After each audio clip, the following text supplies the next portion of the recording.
देखिए यहाँ पर एक सिंपल सा यूज है अप टू, और ये अप टू का बहुत ज़्यादा प्रैक्टिकल यूज है। अब प्रैक्टिकल यूज कैसे है, जैसे आप कहीं जाते होगे ना मॉल वगैरह में, तो वहाँ पर लिखा रहता है 75% ऑफ।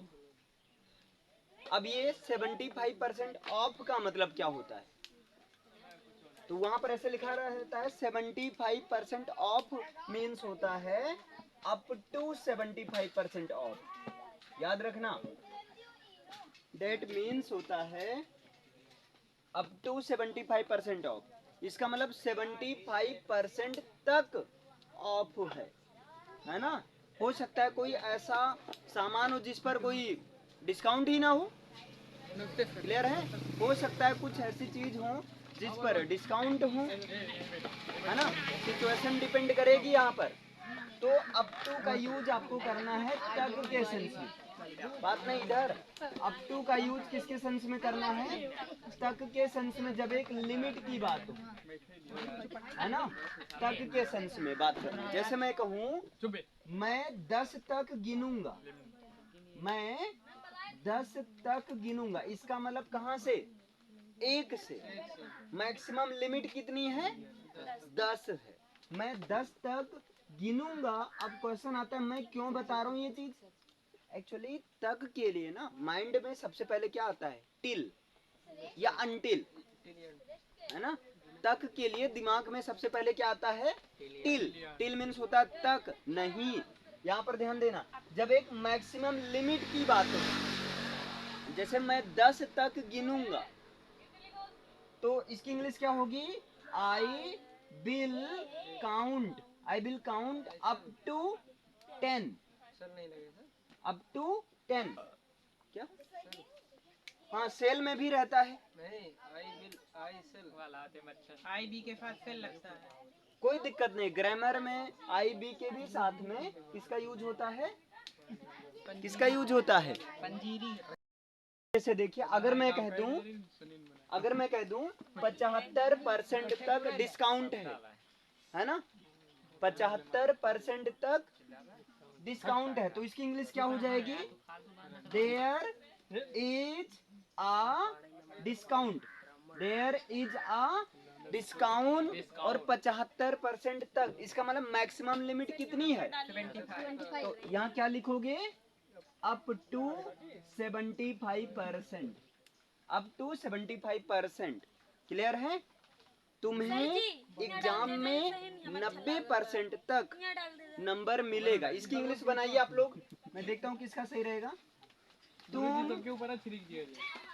तुम एग्जाम में, इसे पहले लिखिए इसे। Yes sir. कौन बोल रहा है, ये हटो भैया एक इसका बनाइए। तुम एग्जाम में 90% तक मार्क्स पाओगे, मार्क्स लाओगे या पाओगे, बात तो वही हुआ ना। तुम एग्जाम में 90% तक मार्क्स पाओगे, इसका बनाओ, बनाकर दिखाइए। चीज और देखिए यहाँ पर, एक होता है आपका आउट ऑफ, बहुत ज्यादा यूज होता है इसका, आउट ऑफ। तो आउट ऑफ का यूज किया जाता है में से, है ना, में से। जैसे लोग कहते हैं ना 70 आउट ऑफ 100, अगर मैं ऐसे लिख दूं 70 आउट ऑफ 100, इसका मतलब क्या हुआ, 100 में से 70, 100 में से 70। तो अब थोड़ा सी हैबिट बनाओ आप लोग यूज करने। आउट ऑफ का यूज कहाँ किया जाता है, में से, यहाँ जो भी रहे, में से यहाँ जो रहे। जैसे यहाँ 70 आउट ऑफ 100 का मतलब क्या हुआ, 100 में 70। अगर मार्क्स की बात करें तो कितना मार्क्स मिला भैया, 70 आउट ऑफ 100, 70 आउट ऑफ 100। तो सिंपली आउट ऑफ का यूज किसके लिए किया जाता है, में से के लिए किया जाता है। क्लियर है। जैसे 70 आउट ऑफ 100 का मतलब ये हुआ कि 100 में से 70, 100 में से 70, ये हुआ 70 आउट ऑफ 100। क्लियर है। अच्छा, इसके पहले अभी आपने देखा कि अप टू का यूज किसके लिए किया जाता है, तक के लिए, बिल्कुल सही। लेकिन अगर टाइम की बात हो, अगर टाइम के केस में देखें तो वहां तक के लिए बाई। अब आपके दिमाग में अभी तक क्या सेट था कि बाई का यूज के द्वारा के लिए करना है या से के लिए करना है, लेकिन बाई का यूज तक के लिए करना है जब स्पेशली डे की बात हो, तो तब वहां बाई का यूज तक के लिए करना है। अब कैसे? अब दूसरा क्वेश्चन आता है, सर जी ये सब यूज तो होगा नहीं। होता है यूज। कैसे? जैसे मान लो कहीं लिखा रहे I will come by Monday. अब यहां पर आपका ग्रामर चेक होगा, मैं मंडे के द्वारा आऊंगा, मैं मंडे से आऊंगा, है ना? तो आप केवल तुक्का लगाओगे। अच्छा इसका शायद ये मैं मंडे को आऊंगा, ऑप्शन से या तो ये लगाओगे मंडे को आऊंगा, लेकिन फिर आपके दिमाग में आएगा यार मंडे को आऊंगा तो ऑन लगना चाहिए, लेकिन यहाँ एक्चुअली यहाँ बाई का मतलब ना तो के द्वारा से ना तो से निकल रहा है। बाई का सेंस किससे निकल रहा है? तक से। मैं मंडे तक आऊंगा, मैं जनवरी तक आऊंगा बाई जनवरी। तो अंतर है ना?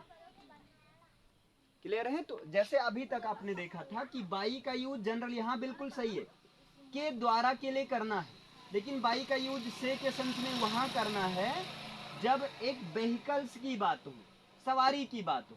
जैसे मैं बस से आऊंगा, I will come by bus, है ना? बस से का मतलब बस के द्वारा। मैं साइकिल से आऊंगा, I will come by bicycle. Clear है? लेकिन इन दो को, ये तो दो सबको पता रहता है ना, ऑलमोस्ट आपके फ्रेंड सर्कल में सबको पता होगा। आप ये चेक करो ये वाला मीनिंग किसको पता है? जिसको पता होगा एक्चुअल में कहीं ना कहीं उसको डीप नॉलेज होगा, क्योंकि ये सारी बातें बहुत डीपली ही पता चलता है।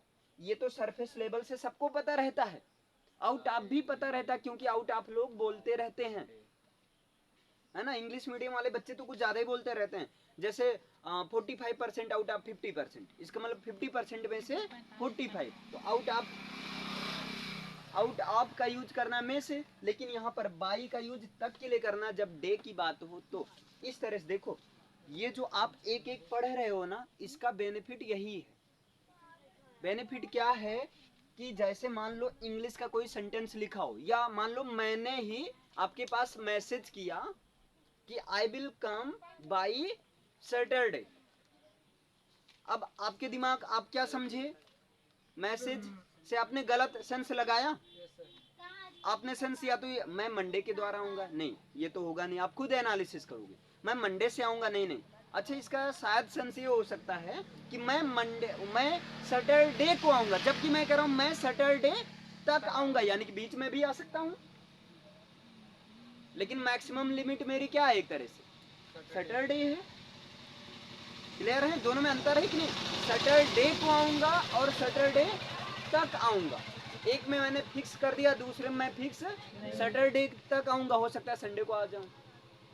क्लियर है? दोनों में अंतर समझ में आया? इसे लिख लीजिए, इसकी हिंदी में लिख दे रहा हूं। मैं सोमवार तक आऊंगा, लेकिन यहीं पर अगर बात करूं मैं कि मैं सोमवार को आऊंगा, अब इसकी इंग्लिश क्या हो जाएगी? इसको मैंने बताया था, बताइए।